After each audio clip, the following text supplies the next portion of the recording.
সবাইকে জানাচ্ছি আন্তরিক শুভেচ্ছা।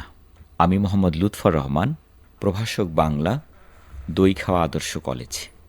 প্রিয় শিক্ষার্থী, কবিতা পাঠ ও পর্যালোচনা করে আমরা একদিকে কবির ভাব ভাষা আর একদিকে পাঠের মূল তাৎপর্য আমরা অনুধাবন করতে পারি। আমাদের পাঠ্য সাহিত্য কণিকা বইয়ের সর্বশেষ যে অধ্যায়টি তা হচ্ছে ২১-এর গান, কবি আব্দুল গফফার চৌধুরী। শিক্ষার্থী বন্ধুরা, কবিতাটি পাঠের মধ্য দিয়ে আমরা মাতৃভাষার অধিকার আদায়ের কথা, ইতিহাস, ঐতিহ্য এবং রক্তক্ষয়ী সেই ভাষা আন্দোলনের প্রেক্ষাপট এবং মাতৃভাষার মর্যাদা রক্ষায় আমাদের কী করণীয় সেই দিকগুলো আমাদের কাছে উদ্ভাসিত হবে। প্রিয় শিক্ষার্থী, ২১-এর গান কবিতায় ২১ স্মরণ করে দেয় ১৯৫২ সালকে। বাঙালি জাতির কাছে, বাঙালি ভাষাভাষী মানুষের কাছে, বাংলা ভাষার মানুষের কাছে ২১ মানেই ১৯৫২ সালের সেই রক্তক্ষয়ী আন্দোলনের কথা, ভাষা আন্দোলনের কথা, যে আন্দোলনে নিহিত ছিল বাঙালির ভাষা, জাতি, স্বাধিকার সত্তার চেতনা, যা কবি কাব্যময় করে তুলেছেন। শিক্ষার্থী বন্ধুরা, আমরা কবিতার স্তবক ধরে ধরে, কখনো চরণ ধরে ধরে আমরা ব্যাখ্যা করতে চেষ্টা করব। কেমন? আমরা ছোট করে কবিতার প্রেক্ষাপটটা একটু শুরু করি। আমার ভাইয়ের রক্তে রাঙ্গানো ২১শে ফেব্রুয়ারি, আমি কি ভুলিতে পারি। মনে হয় যেন কবিতার শব্দ প্রতিশব্দ হয়ে আমাদের মর্মে মর্মে ধ্বনিত প্রতিধ্বনিত হল। কোন শব্দ? ২১শে ফেব্রুয়ারি। কোন ২১শে ফেব্রুয়ারি? যে ফেব্রুয়ারিতে রক্ত ঝরেছে আমার ভাইয়ের সালাম, বরকত, রফিক, জব্বার, আরও অনেকে।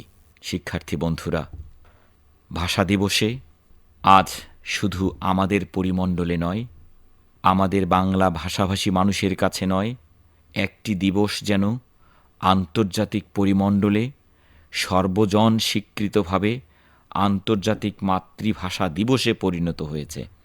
আমরা ব্যাখ্যা বিশ্লেষণে তা দেখব। তার মূলেই ছিল বাঙালির আত্মোৎসর্গ এবং যার মধ্য দিয়ে অর্জন হয়েছে সেই গৌরব গাথা ভাষার অধিকার। পৃথিবীর আর কোথাও ভাষা কেন্দ্রিক এমনভাবে কেউ অধিকার আদায়ের জন্য সংগ্রামে কখনো ঝাঁপিয়ে পড়েনি, যার স্বাক্ষর শাশ্বত ভাস্বর করে রেখেছে আমাদের বাঙালি, বাংলা ভাষাভাষী, বাঙালি জাতি। শিক্ষার্থী বন্ধুরা, আমরা কবিতাটির চরণে এবং স্তবকে এইখানে একটু কথা বলে রাখি। কবিতায় ব্যবহৃত লাইনকে আমরা চরণ বলি, গদ্যে ব্যবহৃত লাইনকে আমরা লাইন বলি, অথবা উদ্ধৃতি বলি, অথবা মন্তব্য বলি ইত্যাদি।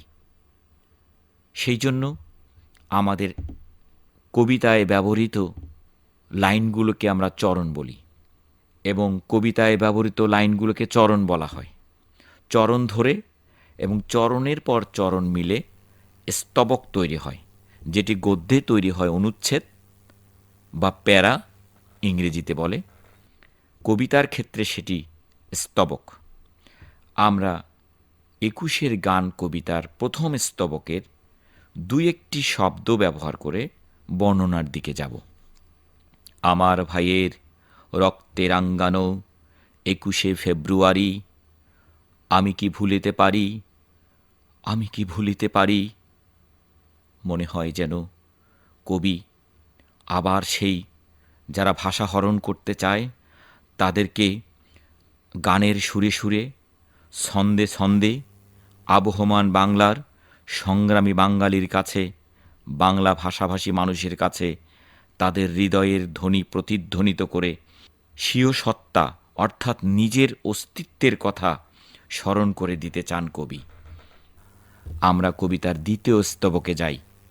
কি চমৎকার করে কবি একেবারেই মনে হয় অতীতকাল, বর্তমান, ভবিষ্যৎ এবং সাহিত্যের যে প্রাচীন, মধ্য, আধুনিক সব যেন গেঁথে দিয়েছেন এক একটি চরণের ভেতর। শিক্ষার্থী বন্ধুরা, খেয়াল করো, জাগো নাগিনীরা, জাগো নাগিনীরা, জাগো কালবশিখীরা। মনে হয় যেন প্রত্যেকটা শব্দের মধ্য দিয়ে আবার সেই যুদ্ধক্ষেত্রের কুচকাওয়াজ প্রতিধ্বনিত করতে চান কবি। কবি বলেছেন, শিশু হত্যার বিক্ষোভে আজ কাপুক বসুন্ধরা।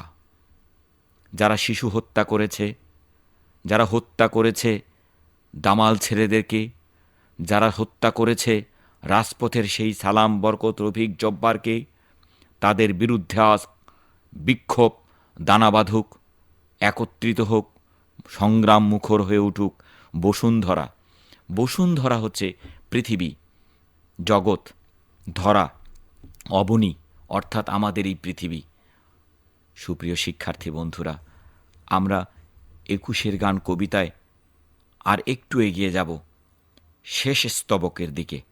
আমি প্রত্যেকটি চরণ ধরে হয়তো পড়লাম না, কিন্তু তোমরা যখন বই দেখলে তখন চরণ ধরে ধরে, শব্দ ধরে ধরে, লাইন ধরে ধরে তোমরা পড়বে এবং অর্থ শিখতে চেষ্টা করতে হবে।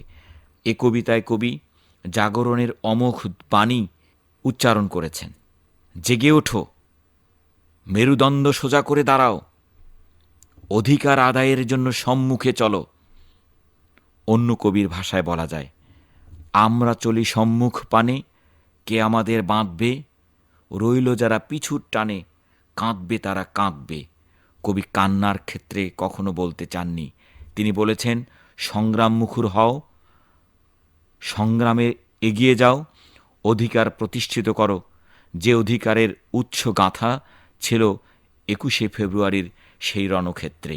শিক্ষার্থী বন্ধুরা, কবি বলেছেন, দারুণ ক্রোধের আগুনে আবার জ্বালাবো ফেব্রুয়ারি, ২১শে ফেব্রুয়ারি, ২১শে ফেব্রুয়ারি। মূলত আমরা শুনছি এবং আমাদের নিজের বইয়ে আমরা দেখছি প্রতিশোধের দাবানল কবির হৃদয়ে এবং রাষ্ট্রভাষার দাবিতে স্তরে স্তরে সমগ্র বাংলায়, সমগ্র প্রজন্মের কাছে যেন সেই ধ্বনি প্রতিধ্বনিত করতে চান। কবি বলতে চান, ব্যক্তি, পরিবার, সমাজ, রাষ্ট্রে, আন্তর্জাতিক পরিমণ্ডলে ২১শে ফেব্রুয়ারির চেতনা জাগ্রত থাকুক এবং ২১শে ফেব্রুয়ারির মধ্য দিয়ে আমাদের জাতিসত্তা, আমাদের অস্তিত্বের গান সমুন্নত হোক। সবাইকে ধন্যবাদ জানিয়ে শেষ করছি।